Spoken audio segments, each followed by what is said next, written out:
नमः। श्री सरस्वत्यै नमः। श्री पुराण पुरुषोत्तमाय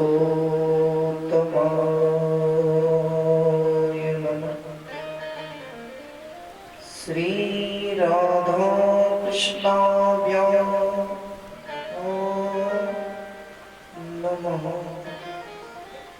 श्री सद्गुरु चरण कमलभ्यो नमः। नमः परमहंसाय स्वातित चरण कमल चिन्ह मकरंदाय भक्त धन मानस निवासाय श्री रामचंद्राय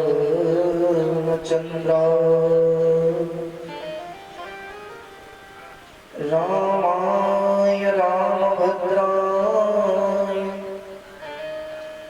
रामचंद्राय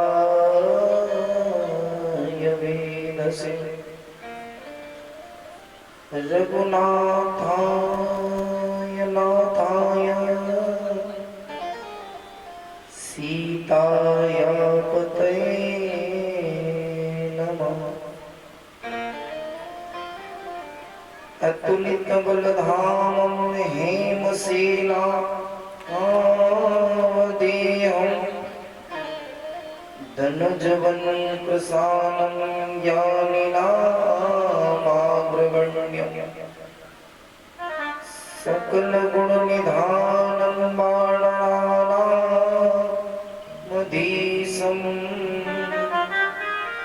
रघुपति प्रिय भक्तं वातजातं नमामि। अखंड मंडलाकारं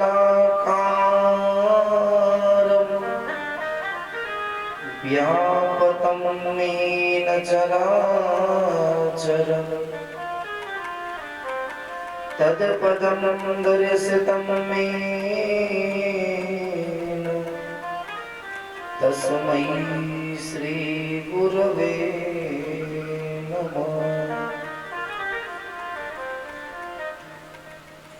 वसुदेवसुतं देवं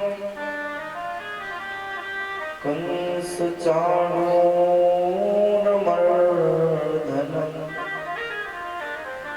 देवकी परमानन्दं वन्दे कृष्णं जगद्गुरुं। नीत सदा सुध दीन की सहज दया की धाम जननी जनक इस दास के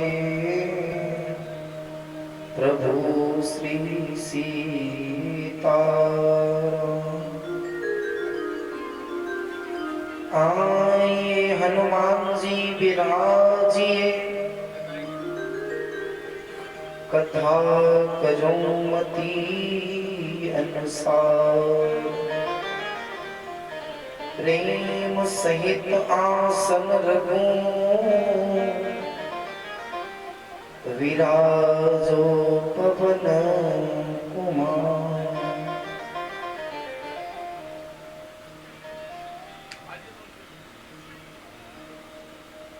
मोर मुकुट पट कांचनी उर्वे जंती मान सो मानिक मोरे मन बसो सदा विहारी लाल। राधा रमण बाधा हरण मंगल करण श्री श्याम कृपा करो मम ही बसो प्यारे श्यामा श्याम।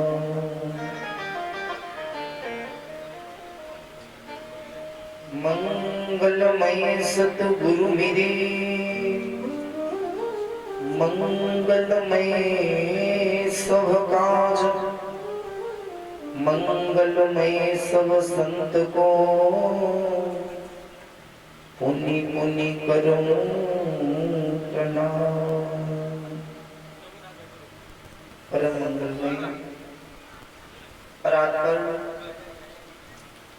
अकारण करुणा बरसाले करुणा के सिंधु भक्तवांशा कल्पतरु जीव पर अनायास कृपा को बरसाए देवे वाले विश्व वंदनीय भगवान श्री सीताराम जी के पावन चरणारविंदों में दंडवत प्रणाम करूं। उपरांत जिन श्री बांकी बिहारी लाल की एक मृद मुस्कान को पाई हुई बड़े बड़े अमलात्मा बड़े बड़े योगी जन अपने जीवन को न्यौछावर कर देते हैं। ऐसे श्री बांकी बिहारी लाल के पावन चरणारविंदों में दास का साष्टांग दंडवत प्रणाम करो। उपरांत परम पूज्य प्रातःस्मरणीय पूज्य माता पिता एवं पूज्य सद्गुरुदेव भगवान के चरणारविंदों में दास का साष्टांग दंडवत प्रणाम। पूज्य गुरुदेव भगवान की भावमयी उपस्थिति। उपरांत जगत जननी जगतोधारिणी मोक्षदायिनी भुवनेश्वरी आदि शक्ति माता महाकाली के पावन चरणारविंदों में साष्टांग दंडवत प्रणाम करूं। मां की करुणा एवं दया के कारण चल रहे श्रीमद् भागवत सप्तमा पारायण का आज सप्तम दिवस का अंतिम सत्र प्रारंभ है रहे हो। उपरांत व्यास भगवान सुखदेव भगवान सूत जी महाराज के चरणों में प्रणाम। उनसे प्रार्थना अपना निज स्थान ग्रहण करने की कृपा करें। ग्राम देवता स्थान देवता सर्वतो बद्रमंडल देवी देवता यत्र तत्र सर्वत्र मेरी वाणी जहां तक भी पहुंच रही हो वहां तक के सभी सिद्धगण सभी भगवत शक्तियों को मेरा साष्टांग प्रार्थना निवेदन। उन सब से प्रार्थना उन्होंने निज निज स्थान ग्रहण करने की कृपा करें। उपरांत श्रीधाम वृंदावन से पधारे पूज्य आचार्य चरण को साष्टांग प्रणाम करूं। संगीत के विविध यंत्रों के द्वारा भगवान की कथा रसनी बनाए देवे वाले संगीतज्ञ सभी बंधुजन एवं गुरुजन आप सबको प्रणाम करूं।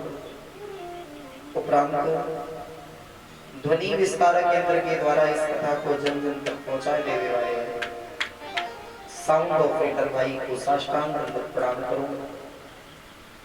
उपरांत माता महाकाली के अज्ञान स्नेह करुणा में पल रहे चरण शरण में नित्य वास करने वाले इस कथा में श्रमदान शक्तिदान एवं श्रीदान करने वाले सभी माता महाकाली के लाडले लाडले लाल समस्त ग्राम भजूरिया निवासी भक्तवृंद एवं समस्त क्षेत्रवासी कथा में पधारे हुए श्रद्धामयी माताएं एवं माता महाकाली के करुणा में सने हुए समस्त भक्तवृंद आप सब में अपने प्रभु श्री सीताराम जी के मंगलमयी झांकी का अवलोकन करते हुए सबकी पावन चरणारविंदों में साष्टांग दंडवत प्रणाम। आए आज के सत्र को प्रारंभ करने से पूर्व मेरे साथ दो बार भगवान नाम संकीर्तन को आश्रय लेंगे। तत्पश्चात मंगलमयी कथा में प्रवेश करते हैं।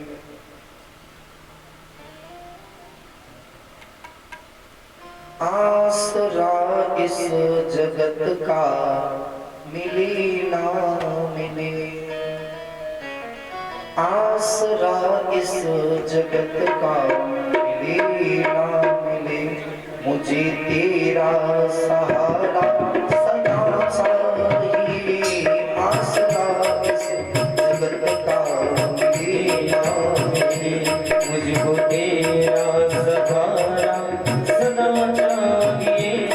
आसरा इस जहां का मिले ना मिले, मुझको तेरा सहारा सदा चाहिए। चांद तारे गगन में दिखे ना दिखे, चांद तारे जगत में दिखे ना दिखे, चांद तारे गगन में दिखे ना दिखे, चांद तारे फलक में दिखे ना दिखे। मुझे तेरा दरस तो सदा चाहिए। मुझको तेरा दर्द तो सदा चाहिए। आसरा इस जहां का मिले ना मिले।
मुझको तेरा सहारा सदा चाहिए।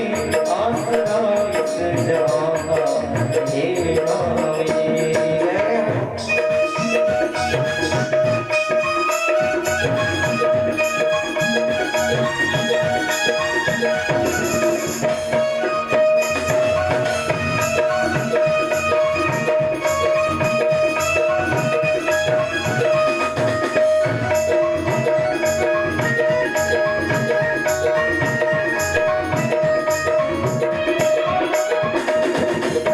कहीं बैरागी है, कहीं अनुराग है, कहीं बैराग है, कहीं अनुराग है, कहीं बैराग है, कहीं अनुराग है, कहीं बैराग है, कहीं अनुराग है। जहाँ बसते हैं माली वही बाग है, जहाँ बसते हैं माली वही बाग है। मेरी महफिल की सम्मा चले ना चले, मेरी महफिल की सम्मा चले ना चले, मेरी महफिल की सम्मा चले ना चले, मेरी महफिल की सम्मा चले ना चले। मेरे दिल में उजाला तेरा चाहिए, मेरे दिल में उजाला तेरा चाहिए। आसरा इस जहां का मिले ना मिले, मुझको तेरा सहारा सदा चाहिए। आसरा इस जहां का मिले ना मिले। आसरा इस जहां का मिले ना मिले, मुझे तेरा सहारा सदा चाहिए। मुझको तेरा सहारा सदा चाहिए।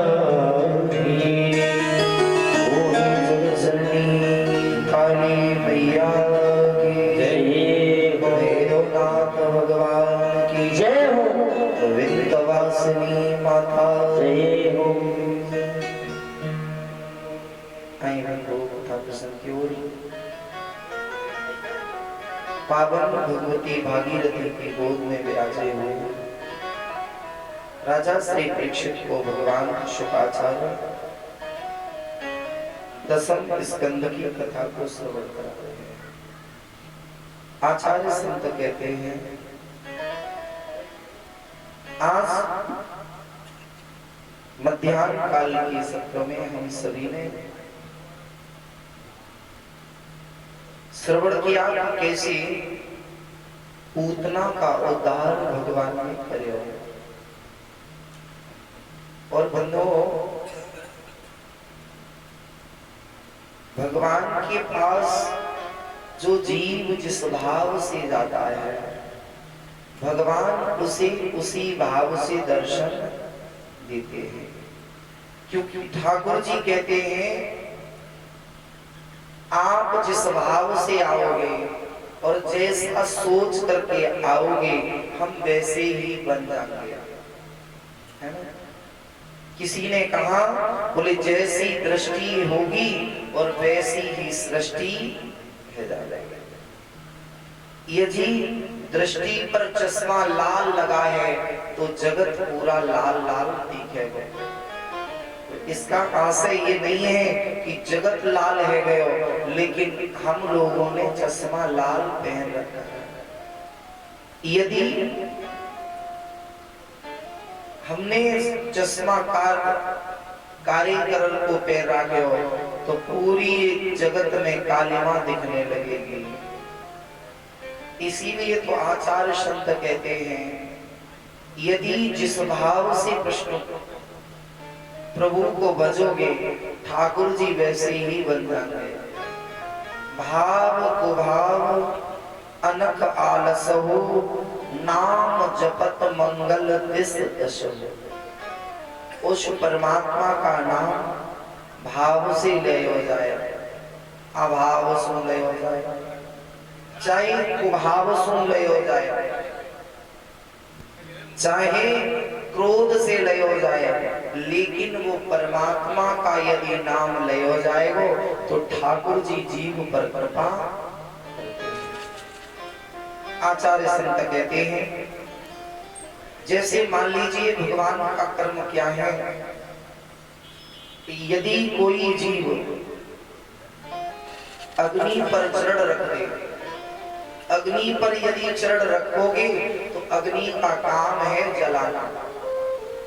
अब किसी ने कहा, बोले जानबूझ करके अग्नि पर चढ़ रखोगे तो जला देगी, और यदि अग्नि को अनजाने में आपने स्पर्श कर लिया तो क्या नहीं जलाएगी? फिर भी जला देगी। अग्नि का कर्म है, चाहे आप जान करके वासु स्पर्श है जाओ, चाहे अनजाने में स्पर्श है जाओ, लेकिन अग्नि का कार्य है जलाना, तो सिर्फ जलाएगी। ऐसे ही जब जीव भगवान के नाम का स्मरण करता है या भगवान की भक्ति करता है, तो जीव के जो संचित कर्म हैं वो सभी कर्म ठाकुर जी की कृपा से जलने लगते हैं। कभी कभी आपने देखो होगा, यदि अग्नि की लपटें तेज हैं तो उस समय सूखी सूखी समुदायों के साथ में हरी भी जल जाती है। ऐसे ही जीवन में जब भक्ति की अग्नि प्रचंड होगी तो हमने पूर्व में जितने भी कर्म किए हैं वो सभी कर्म जल करके भस्म हो जाएंगे। जिस समय पूतना को वध भयो तो भगवान ने पूतना इतनी बड़ी राक्षसी जिसने कभी शुभ आचरण नहीं किया, और यही बात तो विभीषण कह रहे हैं प्रभु राम जी से। जिस समय आए ना विभीषण तो एक ही बात कही, उन्होंने कहा ओ लंकेश कुशल परिवार पूरा कुशल है क्या? जबकि राम जी जानते थे कुशलता तो है ही नहीं। बताओ, किसी का शत्रु अगर सामने पड़ा है और शत्रु और रोग इन दो को कभी छोटा नहीं समझना चाहिए। शत्रु और रोग दोनों ही बड़े होते हैं, शत्रु कभी भी छोटा नहीं हुए हो, ऐसे ही जीवन में रोग भी कभी छोटा नहीं होता है। अब पता है परमात्मा को, जानते हैं कि शत्रु पास पर है तो लंकापति रावण कैसे कुशल हो सकता, लेकिन फिर भी पूछा, बोले कहो लंकेश कुशल परिवार, तुम्हारे पूरे परिवार में पूरा समान कुशल तो है। तो उन्होंने एक ही बात कही, बोले वो तो सब कुशल हो या ना हो उनकी चिंता नहीं है। बोले हम तो अब कुशल हो गए, पहले कुशल नहीं थे। बोले अब कैसे हो गए कुशल, पहले भी नाम जपते थे आज भी जप रहे हो। तो उन्होंने कहा नाम तो तब भी जप रहा था, भजन भी तब भी कर रहा था, लेकिन अब हमने करुणामय आपके चरण देख लिए। क्या देख लिए? चरण। और जिन चरणों की चरण पादुका भरत रयो लल छाई, भरत जी महाराज जिन चरणों की चरण पादुकाओं के पीछे हैं, जिन चरणों से निकली सुरसरी, सारे त्रिभुवन को तारने वाली, पापों को हरने वाली भगवती भागीरथी जिन चरणों से निकली, विभीषण जी कहते हैं उन्हीं चरणों के दर्शन कर लिए बस। राम जी ने कहा नहीं, तुम तो पहले से ही भक्त हो, तुमने आज दर्शन किए हैं, इससे पहले भी तो राम नाम जपते रहे। तो यहाँ विभीषण जी ने बड़ी सुंदर बात कही, तामस तन कछु साधन नाहि,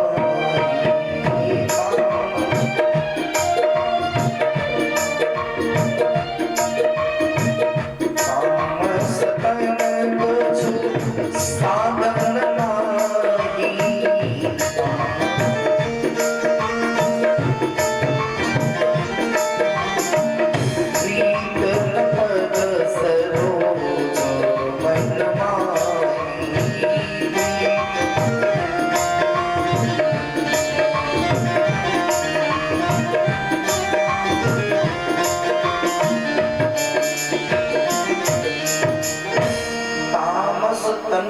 साधन नाई।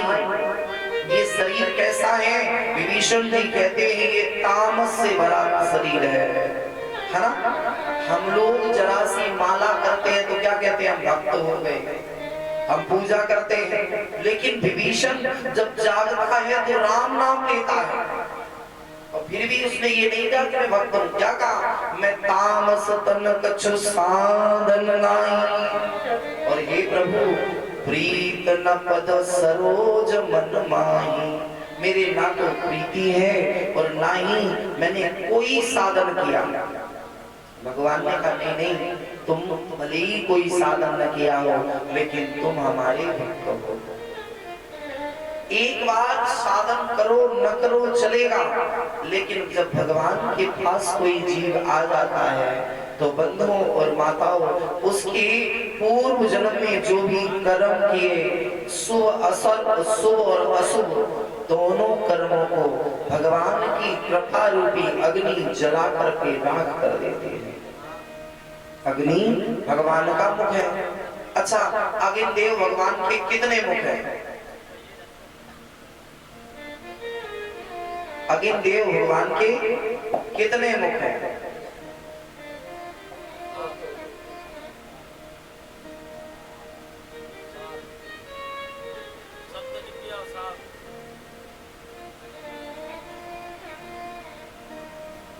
और जब कभी यज्ञ करते हैं तभी तो कह देते हैं सामने हो जाओ, हैं सन्मुख हो जाओ हमारे, कहते हैं ना। अच्छा, अग्नि देव का वाहन क्या है?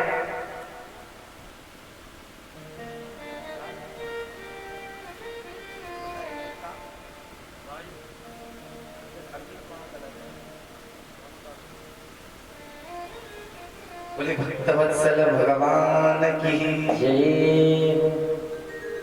अग्नि का काम है जला देना, सब हर किसी को जला देती है अग्नि। तो भगवान का नाम जो है, नाम रूपी अग्नि की लौ इतनी तेज होनी चाहिए, इतनी तेज होनी चाहिए कि जीवन में किए हुए शुभ अशुभ जो कर्म हैं वो सभी जला देने चाहिए। जिस समय पूतना आई, पूतना का भगवान ने उद्धार किया। पूतना का उद्धार करने के पश्चात श्री ठाकुर जी धीरे धीरे 27 दिन के भय, 27 दिन के भय तो एक सक्तासुर नामक दैत्य आया। एक सक्तासुर नामक दैत्य आया, आकर के भयंकर रूप में आया। मैया ने अपने लाला को स्नान बनवाए दो और महाराज मालिश करके बढ़िया एक सकट रखा है उसके पास में पालना पौड़ा दिया और पालने में ठाकुर जी को पौड़ायो। और जैसे ही पौड़ायो तो महाराज सक्तासुर आया। आते ही आते सक्तासुर ने उस सकट के ऊपर वजन रखा। अच्छा सकट महाराज हमारे यहाँ अब सकट नहीं रही, पहले तो थे। सकट कहते किसे हैं? जो बैलगाड़ी होती है, बैलगाड़ी को क्या कहते हैं? सकट, है ना। तो महाराज अब बैलगाड़ियां कहाँ हैं? किसी के यहाँ नहीं है, पहले गांव गांव में बहुत होती थी, है ना। तो महाराज सकट के नीचे ठाकुर जी विराजे, सक्तासुर आया उसी के ऊपर बैठा, वजन को रखा। सकट नीचे को आए में लगे तो ठाकुर जी ने सोचा मन में, अरे मामा को भेजो भयो, मामा आए गए। ठाकुर जी ने अपने दाहिने पैर चढ़ के अनुष्ठे से जरा सा संकेत मारा तो एक संकेत में ऊपर को चला गया, लौट के वापस आया ही नहीं। ये भगवान की लीला है। महाराज तृणाव्रत आया, भगवान ने तृणाव्रत का भी उद्धार कर दिया। आचार्य संत कहते हैं, राजा श्री परीक्षित ने पूछा कि हे प्रभु ये सक्तासुर पूर्व जन्म में कौन था? सक्तासुर पूर्व जन्म में हिरण्याक्ष का पुत्र उत्कर्ष था, जो बड़े ही विशाल शरीर काय वाला था। एक बार लोमस ऋषि के पास गया आश्रम में, तो लोमस ऋषि के अविश्राप के कारण ये सक्तासुर दैत्य बना। दैत्य बन गया तो संतों के चरणों में गिर गया। संत जी से कहा, बोले अरे प्रभु आप कृपा करके मेरे उद्धार का कोई मार्ग बता दो। आचार्य संत कहते हैं, संत जी ने कह दिया ठीक है, अभी तो नहीं, जब द्वापर में कृष्ण आएंगे और तेरे तब तक कर्म पूर्ण रह जाएंगे तो तू कृष्ण की लीला में सहयोग करियो तो ठाकुर जी कृपा करेंगे तो तेरे क्या शरीर से मुक्ति हो जाएगी। भगवान ने इसकी मुक्ति करी। आगे महाराज धीरे धीरे और बड़े हुए। एक दिन की बात, अब बाबा नंद जो है महाराज वो कंस को कर देने के लिए गए, और जिस समय कंस को कर देने के लिए गए तो बाबा नंद ने सोचा चलो बीच में वासुदेव जी से भी मिलते चले। तो वासुदेव जी से मिलने के लिए भगवान नंद बाबा गए। नंद बाबा वासुदेव जी की भेंट हुई तो दोनों ने बात करी, कुशल क्षेम पूछी। वासुदेव जी ने कहा, अरे मित्र नंद, मेरे छोरन को नामकरण संस्कार करायो कि अभी ना करायो? बोले अभी तक तो करायो नहीं। बोले तो कृपा करके मेरे छोरा को नामकरण संस्कार कराओ।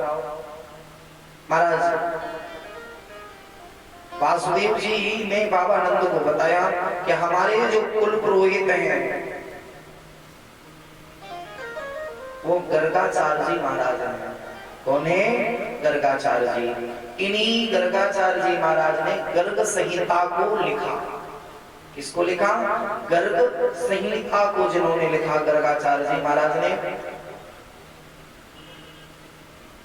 आचार्य संत कहते हैं गर्गाचार्य जी महाराज आए।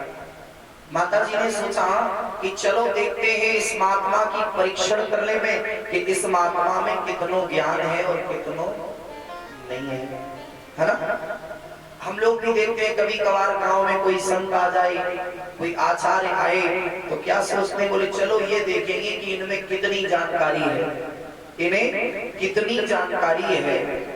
तो हम लोग जो प्रश्न जानते होते हैं तो वही फिर जाकर के संतों से पूछते हैं।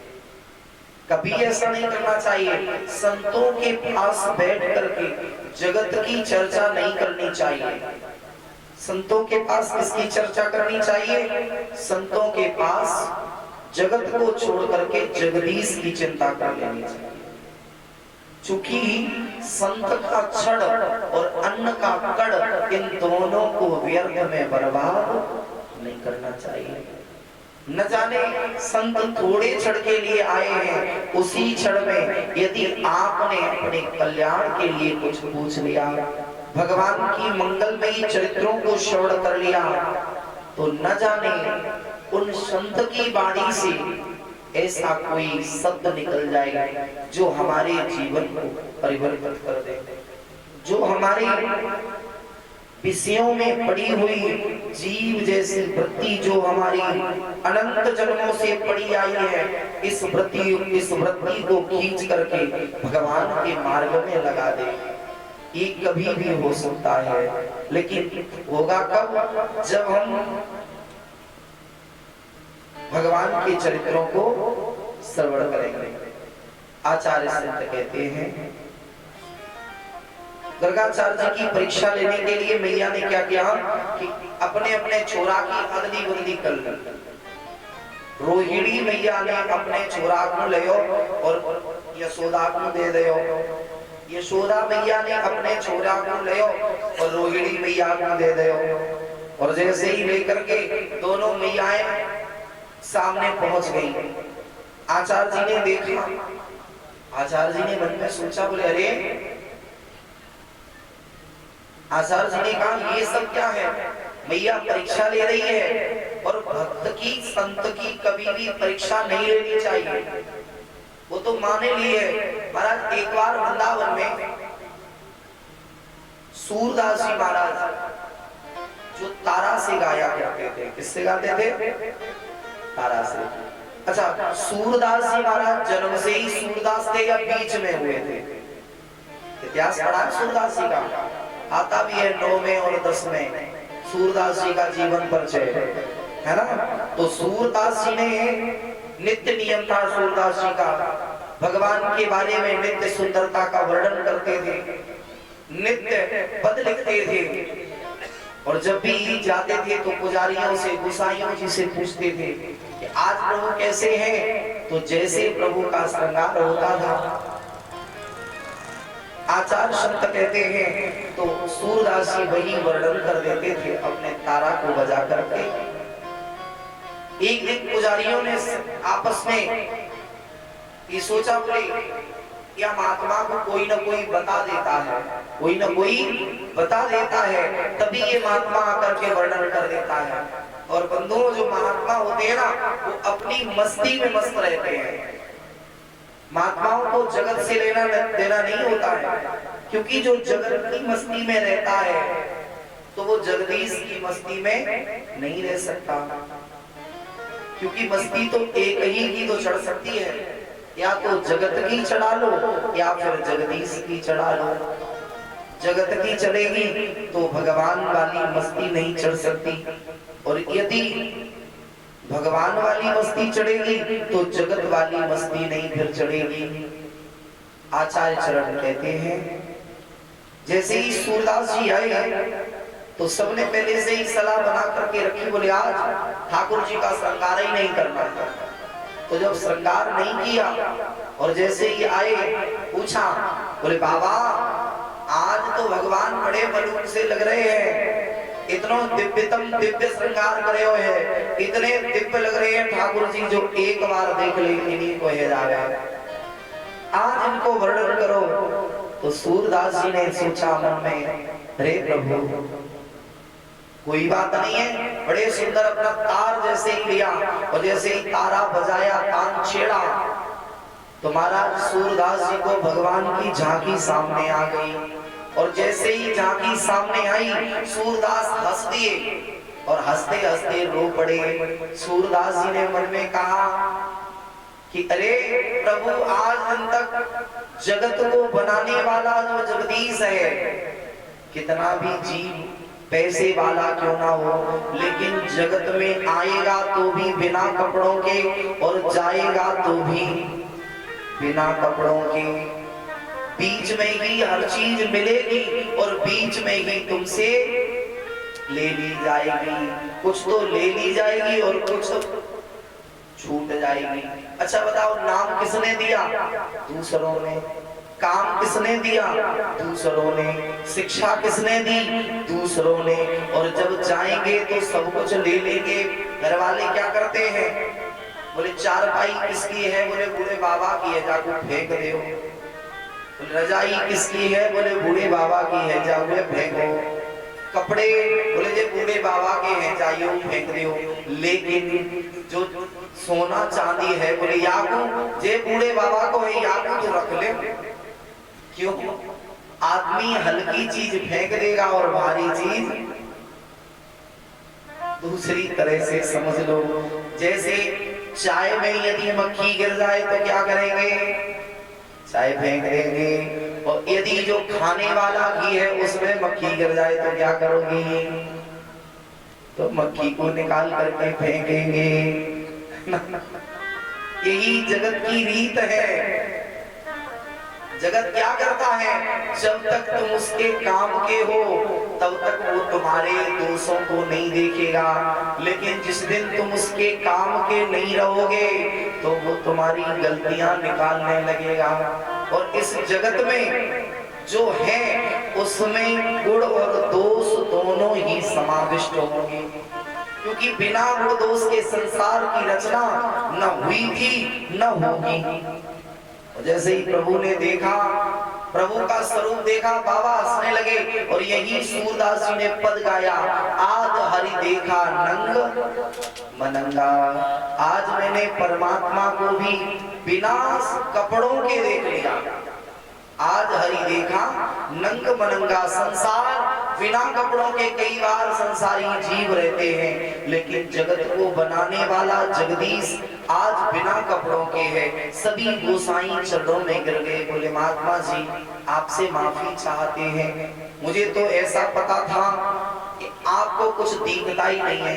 तो उन्होंने कहा, बोले मेरी आंखें ऊपर वाली फूटी हैं, मेरी ये की नायक फूटी है।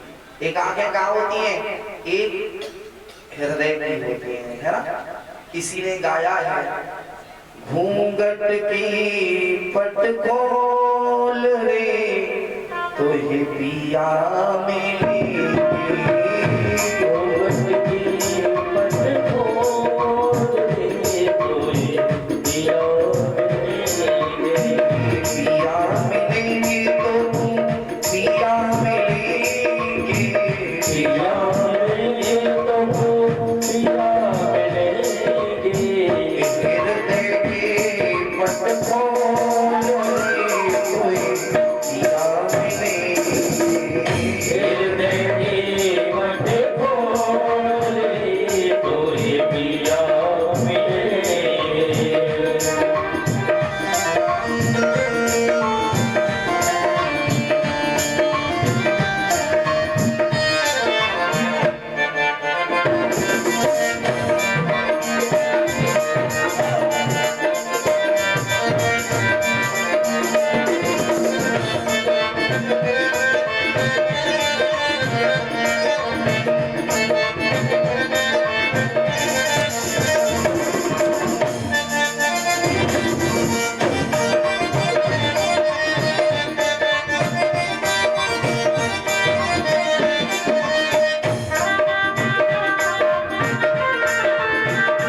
अगर हृदय के कपाट खोलेंगे, सूरदास जी ने कहा कि भगवान अगर बस रहा है तो हृदय में है, और बाहर वाले कपाट खुले हैं, अंदर वाले यदि बंद हो गए हैं तो बंधुओं और माताओं फिर भगवान दिख नहीं सकता है ना।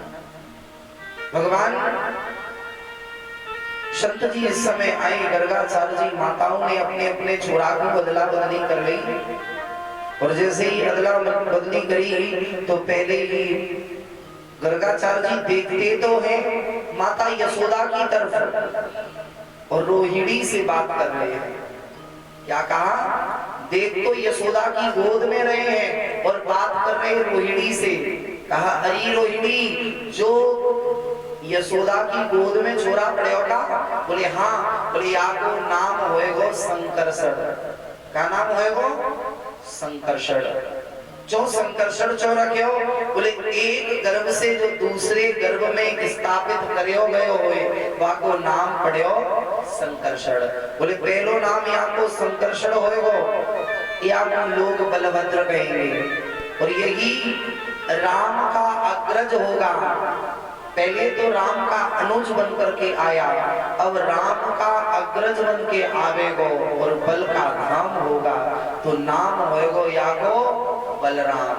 क्या नाम होगा? बलराम। उन्हें रोहिणी की तरफ देख करके यशोदा मैया से कही, बोले अरे यशोदा नंदरानी तू सुन, तेरी गोद में जो ये छोरा पड़े होगा रोहिणी के में, या के एक नाम नहीं होंगे, एक या के तो एक नहीं अनंत नाम होंगे, लेकिन फिर भी मैं अपनी मति के अनुसार एक नाम रख रहे हो। बोले कहा? बोले या को नाम होएगो कृष्ण। क्या नाम होएगो? कृष्ण। इसके नाम में, जिसका नाम लेने में इतनी कष्ट होता है जिह्वा को, तो उसके पास जाने में कष्ट कितना होगा जीव को। इसमें आकर्षण बहुत होएगो, या को नाम है कृष्ण। एक बार चाहे आप सबको देख लेना, लेकिन हमारी श्री बिहारी जी को आप देखना, सब देवताओं की छवि ऐसी मिल जाती जिसमें वो सीधे देखते होंगे, लेकिन ठाकुर जी की 100-200 छवियों को जब आप हटाएंगे, उसके बाद कहीं एक दो में ऐसा होगा जिसमें ठाकुर जी सीधे देख रहे होंगे।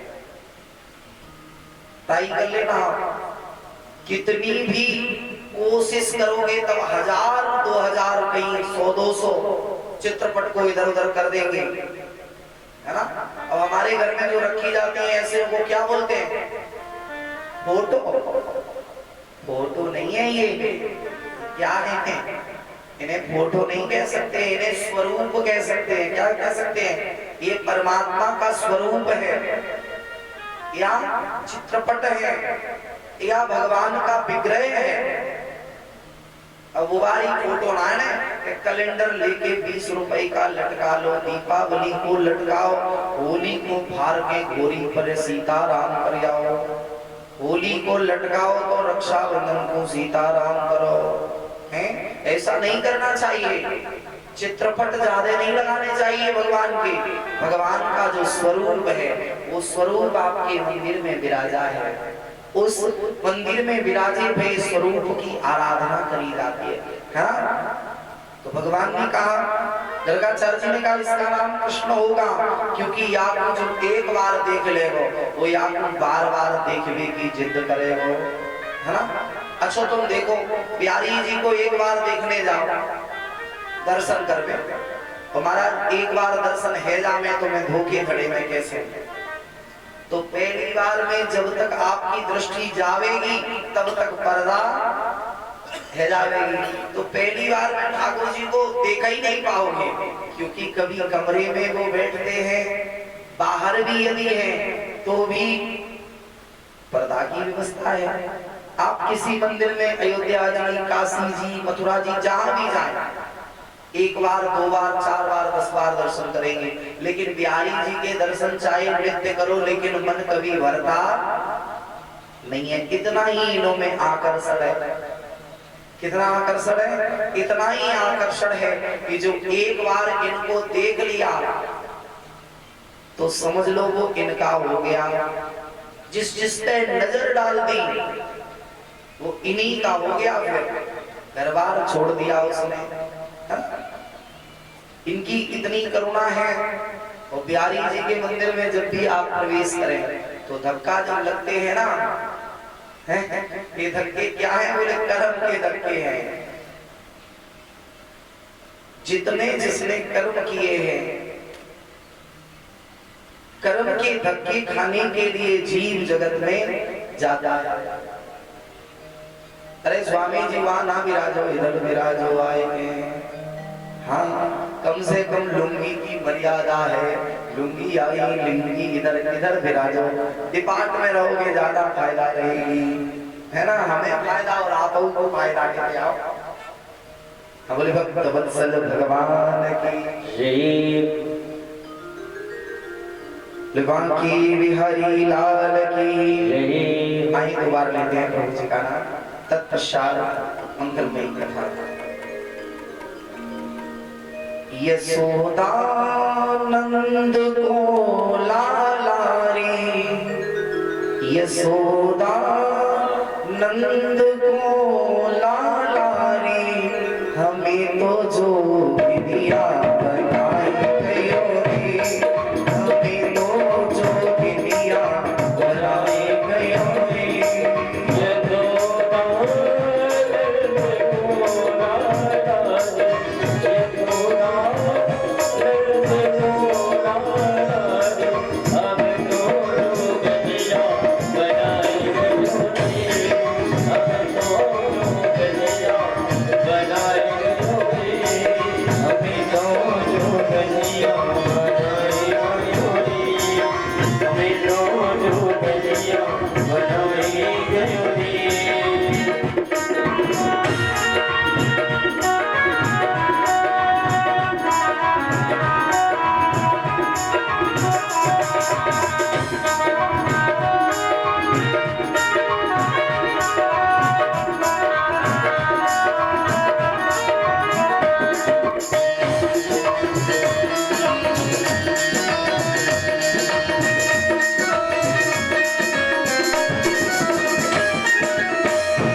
बांधे बारा मोर मुकुट को हमारे सिर झंडा लगाए गयो रे हमारे सिर झंडा लगाए गयो रे हमें तो जो बंदियां बनाए गयो रे हमें तो बंदियां बनाए गयो रे यशोदा दी को गारी यशोदा नंद को नारी हमें तो बेड़ा दी बनाए गयो रे हमें तो बेड़ा भी बनाए गयो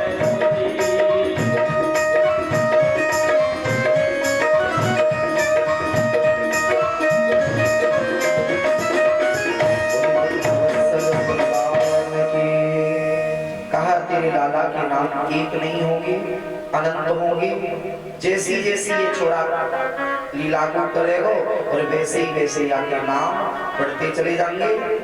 मैया बोले बाबा अब आपने छुड़ा के नाम कट संस्कार को कर दो सो तो अच्छो करे हो लेकिन अब वो ऐसे हो कृपा करो कि आप कृपा करके हमारे यहाँ प्रसाद को पाओ। घर पर कोई आचार्य में कोई संतान है कोई अतिथि आ गया तो सबसे पहले आपका प्रसाद भगवाना चाहिए। ये गृहिणी को धर्म होवे कि बाको प्रसाद पवा में बाकी बाद में प्रसाद के बाद जो भी आपसे बन सके यथा उचित बाको दक्षिणा जरूर देनी चाहिए। चाहे आपके घर में मान आमे विप्र नहीं आ सके तो घर में अपने मानव को अवश्य में बुलाएं। एक महीने में ज्यादा नहीं तो एक बार अवश्य में पवा में संत ना पा सके तो विप्रन को बुला ले विप्र नहीं पा सके तो मान को बुला ले नहीं तो एक महीने में किसी न किसी को अपने घर भोजन बैठ करके जिमाना चाहिए। कोई यदि नहीं आ सके तुम्हारा जो मांगवे वाले आने का उन्हें प्रसाद पवाना चाहिए। उन्हें क्या दे देते हैं बोले हम तो कहते बोले आटा दे दो वो छुट्टी काटो चूंकि अगर आप अपने उन्हें घर पर बैठ करके जिमाएंगे और जहां जो मांगवे वाले होने का वो जो मांगवे आमे वो मांगवे नहीं आवे वो हम लोगों को सिखावे है ना। कक्षा 4-5 में दोहा आता है रही मन बेनर मर चुके जो कहीं मांगन जाए उनसे पहले वो मरे जिन मुख निकसत नाई। वो मरे हुए हैं और वो एक बात ये और सिखाते हैं बोले पहले आज तुम धनाढ्य हो कभी हम भी धनाढ्य थे लेकिन हमने किसी को जिमा नहीं पाया तो आज हम दर दर ठोकर अरे उनको यदि तुम पैसा दोगे पैसा से क्या करेगा अगर उसने पैसा सही जगह लगाया तब तो पुण्य मिलेगा और अगर उसने उसी पैसे से है सीताराम करी शाम को तो अपराध मिलेगा है ना। तो क्या मतलब है बोले उसके पीछे पीछे तो फिरेंगे नहीं तो सबसे बढ़िया है जब वो गांव में पधारे घर में जो भी बनाओ कोई तो लोग ऐसे होंगे महाराज काम में आपने भी देखे होंगे कि भिखारी दरवाजे पर आवाज लगाता है वो अंदर सोते रहते हैं। कोई कुंडी लगा के अंदर चला जाता है और खूब चाहे घर में सब लोग बैठे हो फिर भी क्या कह देते हैं बाबा जी घर में कोई नहीं है तो तुम क्या मर रहे हो बाहर से आवाज दे रहे हो तुम्हारी आवाज कैसे आ गई फिर भाई जो भी आपसे कुछ नहीं हो तो फिर भी उसे जल पिला करके घर से यदि जब भूखे के पेट में रोटी जाती है बंधुओं तो ये भी वो यज्ञ बुझ सकता है लेकिन ये यज्ञ सबसे बड़ा यज्ञ है। कौन सा कि पेट रूपी यज्ञ। इसमें जब अन्न की सामग्री की मुख के द्वारा यदि तुम आहुति दोगे तो ये पेट में जो अग्नि लगी है जो क्षुधा रूपी अग्नि है इसमें भोज्य सामग्री से ये हवन होता है। जरूर अपने घर पकाना चाहिए किसी न किसी अतिथि को। यहाँ तक कहा गया है महाराज कि वैसे तो नित्य कमाना चाहिए, नित्य एक लोग का भोजन एक्स्ट्रा होना चाहिए, है ना। अच्छा, कितनी माताएं यहाँ विराजी हुई हैं जिनके घर में नित्य गौग्रास निकलता है? एक दो, तुम तो दोनों लोग एक ही हो, एक घर है? एक दो, पीछे एक हाथ है।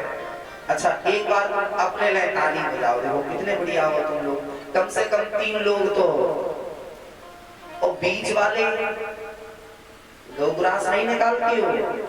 क्यों भैया, आटा कम है क्या घर में? बोले महाराज भरे हो पड़े हो हैं? जब आटा है तो फिर गऊ के लिए रोटी निकालने में क्या परेशानी है? गऊ नहीं मिलती है क्या? अच्छा, कोई बात नहीं है। जैसे गऊ नहीं मिलती है तो उसका भी एक प्रावधान है। जैसे आपने आटे को छान करके पात्र में लिया, उसमें से एक मुट्ठी भरो, जितनी हाथ में आ जाए, एक पात्र में रख दो, ठीक? 1-2 दिन का या सप्ताह का एकत्रित हो जाएगा। कितना होगा? और मार्केट में फिर आप निकलो और तब तक कहीं ना कहीं जाना तो हो ही जाएगा, तो बांध लो वहीं वो कोटरी छोड़ आओ, तो गौग्रास पहुंचेगा कि नहीं पहुंचेगा? नहीं तो आज के समय में तो आपको रोड पर देखो सुबह शाम, अगर तुम 10 दिन गऊ को द्वार पर खिलाने लगो तो गऊ उस समय जरूर आवेगी, आदत लग जाती है। यदि पक्षियों को डालने लगो तो पक्षी भी आने लगते हैं। पहले जब कच्चे मकान होते थे, अभी नहीं, बहुत पहले जब कच्चे मकान होते थे तो एक छोटी वाली चिड़िया होती थी महाराज जी, आपके जमाने में बहुत रही होगी, है ना। और जब भोजन पाते थे तो वो पास में आ जाती थी, फिर लोग उसे तोड़ करके रोटी ऐसी डाल देते थे, डालते थे कि नहीं? लेकिन अब उसका नाम शायद घरवाली चिड़िया बोलते थे कि ये घर में रहती है, घर में ही छप्पर इत्यादि होते थे, झोपड़ी, उसी में वो कहीं न कहीं बैठी रहती थी। लेकिन अब क्या है, अब लेंटर पड़ गया तो लेंटर में बेचारी रुकेगी कहाँ? लेंटर में बैठेगी? नहीं बैठेगी। फिर भी यदि नियम बनाए, तभी उस समय किसी की कुंडली में पितृदोष नहीं होता था, उस समय किसी की कुंडली में काल सर्प दोष नहीं होता था, क्योंकि दोषों की निवृत्ति हमारी बूढ़ी मैया स्वयं करती थी। बूढ़ी मैयाओं को सब पता था, और माताओं का जीवन एकदम विज्ञान से सना हुआ था। ग्रामीण माताओं का जो जीवन था वो विज्ञान से ओतप्रोत था महाराज। मैया भोजन बनाती थी, एक गिलास को तोड़ती थी और चूल्हे में फेंक देती थी जलते हुए में। ये पहला हवन कर दिया उसने, अपने पितरों को दे दिया, बोले तुम लोग पाओ, और फिर बाद में छोरा छोरन को दे देती थी कि नहीं। लेकिन अब समस्या क्या है, अब गैस पे हमने दिन में भी निवेदन किया था, जैसे आपने गिलास तोड़ा और साग में बोरा और गैस पे रख दो तो जल्दी वही गैस और वो जावेगी, और जब गैस का खाओगे तो पेट में बनेगी गैस, फिर खोपड़ी पे चढ़ेगी गैस, और फिर वही जब खोपड़ी पे पति के चढ़ेगी तो बजेगी तुम्हारी पीठ पे। तो ऐसी गैस का ही काम की भैया जो घर को गड्ढा ढार कर रहे हैं।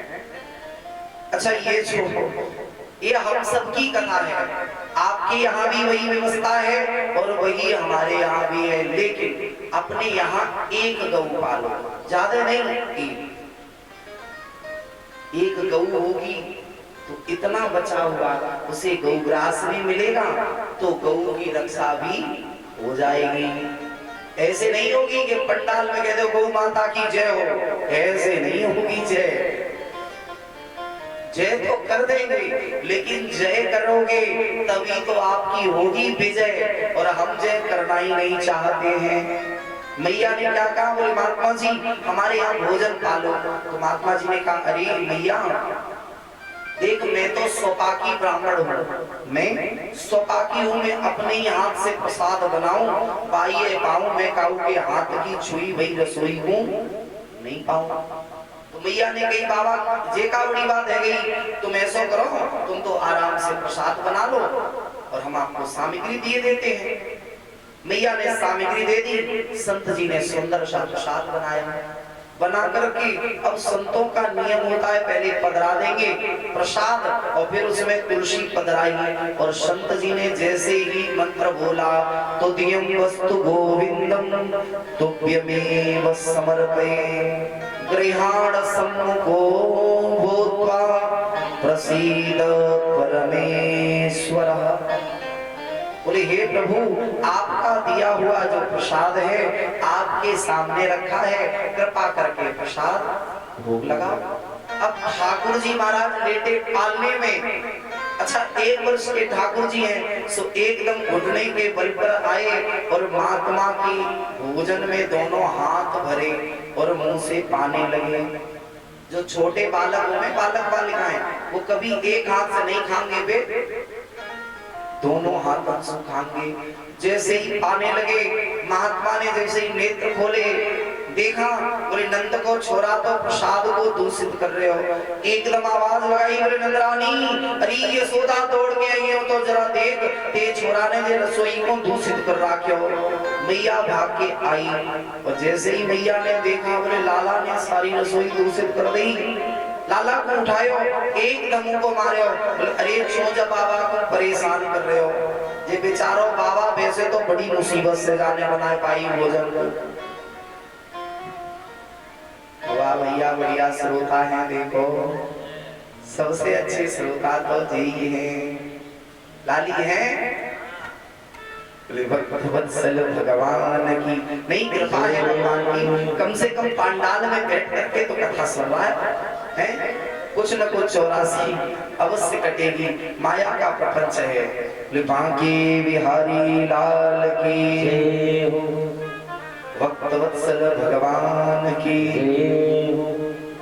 आचार्य संत कहते हैं, बाबा ने कहा अरे मैया या को हटा तो सही, ठाकुर जी को ले आओ। मैया ने कमरे में बंद कर दो और ताला लगा दिया। पालना उठा करके अंदर ताला लगा के चाबी बाबा को दे दी। बोले बाबा जे पकड़ चाबी, अगर बेजोरे रहेगी तो तू कहेगा कि मैं लाला की पक्षपात कर रही भैया। बाबा ने चाबी ली और अपनी पास में झोली में रख ली। जैसे ही झोली में विराज गई, अब बाबा से गई, बोले बाबा ऐसा करो, अब मेरी बनी हुई रसोई पा लो। आपने फुलका तो गिन के ही सिद्ध करे उतनी, अब जे तो दूषित है गए जे मोकू दे दो।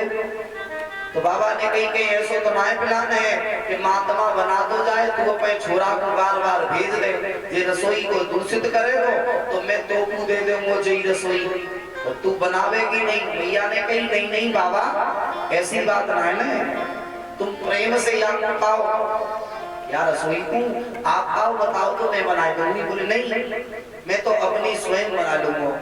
देखो भैया अब रसोई बनाऊंगा समय है जावेगो, साग बनाऊंगा, फिर वैकुंठी बनाऊंगा, फिर महाप्रसाद बनाऊंगा, फिर बाकी बाद में फुलका सिद्ध करूंगा तो समय बहुत लगेगा। बोले तो बाबा, बोले ऐसा कर भैया थोड़ी सी तुम को दूध दे दे और थोड़ी सी खांड दे दे मुझको और मेवा इत्यादि देकर के मैं तो बढ़िया सी तस्मई बना लूंगा, मैं तस्मई बनाऊंगा। तो मैया ने कही ठीक है बाबा। मैया ने सारी सामग्री दी, बाबा ने सुंदर सी तस्मई बनाई। तस्मई बना करके, अच्छा माताएं भी अपने घर में तस्मई बनाती है। कितने लोग जानती है तस्मई किसे कहते हैं? तस्मई नहीं पता है? हाँ माताएं जानती हैं, एक आध मैया कहती है हम जानते हैं। तो कोई माताई कहती है बोले हम घर में बनाते तो नहीं है लेकिन अपने छोरन से जरूर कहते तुम आई अब तस्मई बनाएंगे थोड़ी देर बाद, कहते हैं ना। जब छोरे उत्पाद करते हैं तो मैताई बाप कहते हैं बोले तुम रुको तुम आई अब हम तस्मई बना। क्या बनाते हैं? तस्मई। और तस्मई कहते हैं महाराज खीर को। किसे कहते हैं? खीर को, है ना। तो बाबा ने सुंदर सी खीर बनाई है और खीर बना करके जैसे ही रखी, तुलसी पधराई और जैसे ही नेत्र बंद करके कहा तुम्हें ही निवेदित भोजन कराई, तुम्हें निवेदित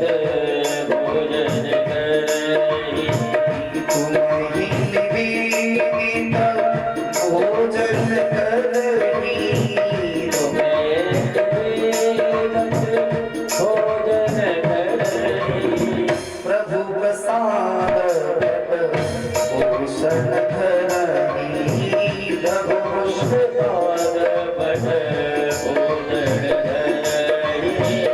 रघुवंश पाद बढ़ बोल रही। तुम ही निवेदित भोजन करही, जैसे ही कहा हे प्रभु आपको निवेदित कर रहे हो। और देखो ठाकुर जी को प्रत्यक्ष में लीला करनी सूझ गई, ठाकुर जी ने दया कर दी। महात्मा ने जैसे ही बुलाया और उसी क्षण बंधु ठाकुर जी पुनः आ गए और आकर के दोनों हाथ खीर में भरे और पाने लगे। बाबा ने नेत्र खोले, देखा सामने छोरा है, एकदम से चिल्लाए, हे नंदरानी तुझे भोजन नहीं पवाना है तो मना कर देती, तू अपने छोरा को जो बार बार ढील रही। मैया ने जैसे ही सुना, मैया ने कही हे भगवान ये बाबा बावरो है का सुबह सुबह नशा करके आए, मैं छोरा को तो बंद करा दे कमरा में जाने और ते चिल्लाए रहे हो। एकदम मैया ने जैसे ही देखी तो जैसे लाला पाए रहे हो प्रसाद, मैया भागी कमरा में, बोले क्यों ऐसा तो ना है कि हमने झूठे ही नहीं तारों लगाए गए हुए और नहीं हुए। सो महाराज मैया गई, अब चाबी ना मिले, कहू के जोरे चाबी ना है। मैया को सुदाई, अरे वो बाबा को ही दे रहा थी चाबी। जैसे ही आई मैया ने कही अरे बाबा चिल्लाना बंद करे, देख तो सही चाबी कहाँ है बता रही की। अच्छा मैया तेने मोकू दे दी, बोले हाँ। बाबा ने देखी तो झोली से चाबी निकाल के दी, बोले ये लो मैया। मैया ने कही देख बाबा मैंने तो अपने छोरा को बंद कर रखे हो, अब तू अपने हाथ से ही आप खोल ले जाएगा, है ना। सो जैसे ही मैया ने ताला खोला, गेट खोल करके देखा तो ठाकुर जी पालने में पौड़े हुए हैं। और जैसे ही ठाकुर जी को देखा, एक ब्रह्म वहां पा रहा है, दूसरा ब्रह्म पालने में है। बाबा के मन में आ गया, बोले यशोदा तेरा लाला कोई साधारण नहीं है, जन्म जन्म मुन जतन कराई, अंत राम मुख आवत नाई, और वो ब्रह्म तेरे घर में पड़ा है। मैया ने कहा बाबा देख लियो लाला तो सो रहे हो। एकदम से गए गर्गाचार्य जी, और जो ठाकुर जी के मुख से जो शीत प्रसाद जमीन पर गिरा, आज गर्गाचार्य जी ने अपनी जिह्वा से चाटा। आचार्य संत कहते हैं, राजा श्री सुखदेव परीक्षित से कहते हैं, राजन तुम एक बार उस भाव की झांकी अपने हृदय में करके देखो कि सामने परब्रह्म परमात्मा हो और जीव अपनी जिह्वा से परमात्मा को चाट रहा है।